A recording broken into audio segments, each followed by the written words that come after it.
Kita berjumpa lagi di kesempatan video kali ini, sahabat Ruang Yesus. Senang sekali. Assalamualaikum, Shalom, Om Swastiastu, Namo Buddhaya, Salam Kebajikan, Salam Nusantara, Salam NKRI.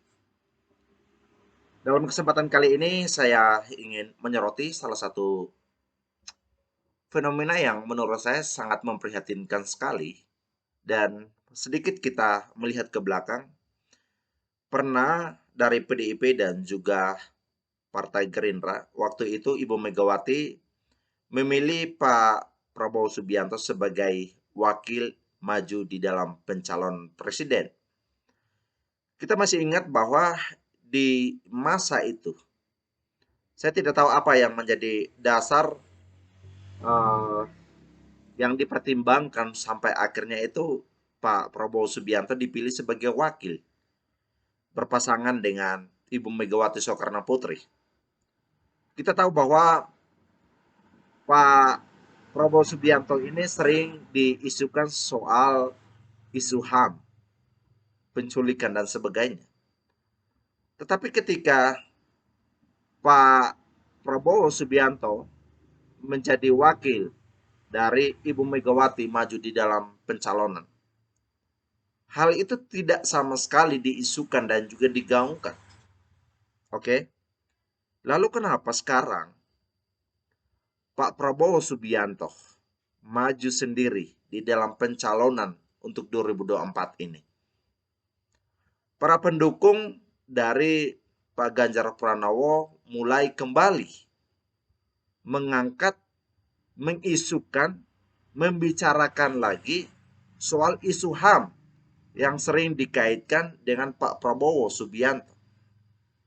Apa maksudnya itu? Apakah mereka sengaja untuk mengambil suara dari pendukung Pak Prabowo Subianto? Bisa saja. Dan ada kemungkinan indikasi seperti itu. Kita sebagai masyarakat biasa perlu membuka mata kita secara realistis, kita melihat dan membangun kesadaran itu secara matang bahwa permainan-permainan narasi yang sering disampaikan dari sosial media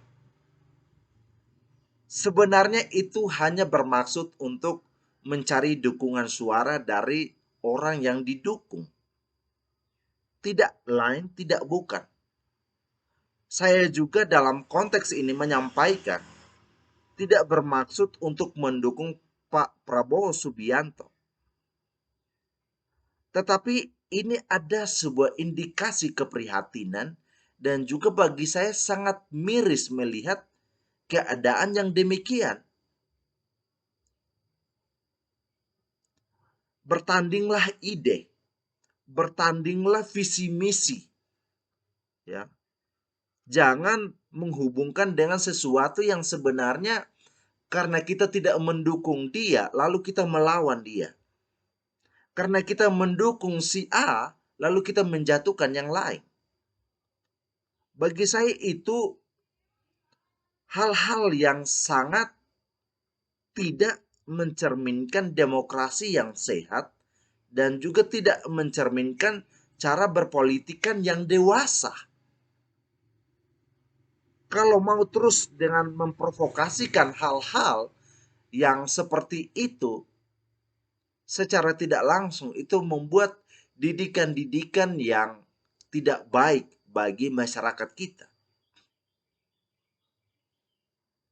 Jangan salah gunakan sosial media untuk memprovokasi, untuk sikap sentimental terhadap orang yang tidak kita dukung dan menggaungkan sesuatu yang tidak realistis dari orang yang kita dukung. Penting untuk sadar dan hati-hati dengan cara dan sikap seperti itu. Lagi-lagi, karena mungkin ada keuntungan pribadi. Sehingga membuat kita jadi lupa dan sadar diri. Benar katakan benar. Tidak katakan tidak. Kalau misalkan Pak Prabowo Subianto bergabung dengan PDIP, apa sikap dari orang-orang yang mendukung PDIP di dalam menyikapi soal isu HAM. Atau orang-orang yang mendukung dari Pak Ganjar Pranowo berpasangan dengan Pak Prabowo, sikap mereka terhadap isu HAM seperti apa? Saya pikir mereka akan berdiam diri. Dan mereka mustahil untuk membicarakan soal isu HAM. Jadi sadar dan juga jangan bersikap seperti anak kecil yang suka memprovokasi orang, yang suka teriak-teriak di jalan untuk meminta makan. Saya tidak mau panjang lebar, saya hanya memberikan pesan ini saja.